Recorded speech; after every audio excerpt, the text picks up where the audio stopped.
Fear. It's something we all experience, but for some of us it's more than just a fleeting feeling.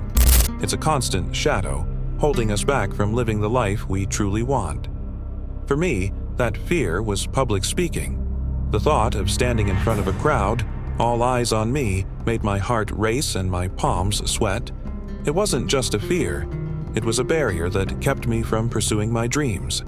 But today, I want to share how I overcame that fear. This isn't just my story.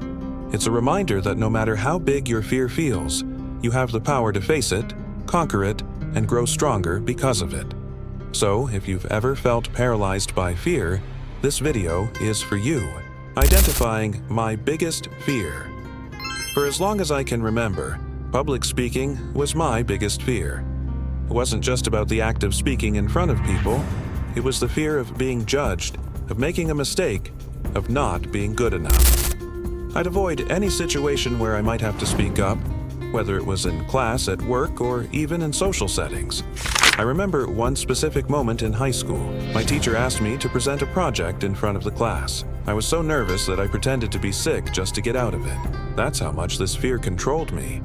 It wasn't just holding me back from opportunities, it was holding me back from being myself.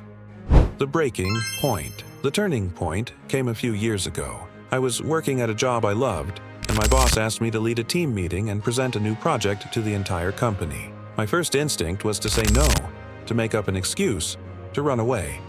But deep down, I knew I couldn't keep living like this. I remember sitting at my desk, staring at the email, and feeling this wave of frustration and disappointment in myself. I was tired of letting fear dictate my life. That's when I made a decision. I was going to face this fear, no matter how hard it was. The journey to overcoming fear. The first step was acknowledging how much this fear affected me. I stopped pretending it wasn't a big deal and started being honest with myself. I realized that avoiding the fear wasn't making it go away. It was only making it stronger. Next, I sought help. I started watching videos on public speaking, reading books about confidence, and even joined a local Toastmasters group. Being around people who were also working on their fears made me feel less alone. Then, I started small. I practiced speaking in front of a mirror, then in front of a close friend. Each time, I focused on my breathing and reminded myself that it was okay to make mistakes. Slowly but surely, I began to feel more comfortable.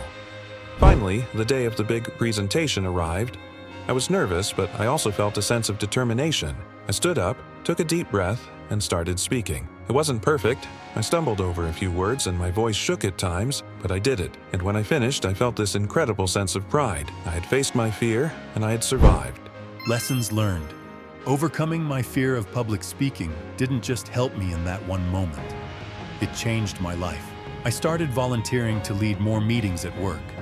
I gave a toast at my best friend's wedding, and I even started a YouTube channel to share my story.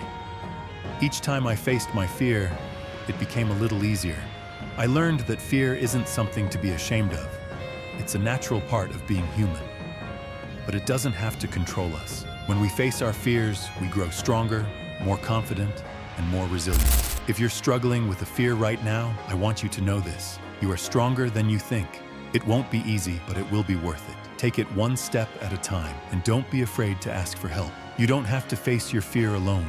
Fear is a part of life, but it doesn't have to define us. By facing our fears, we unlock our true potential and open doors to opportunities we never thought possible.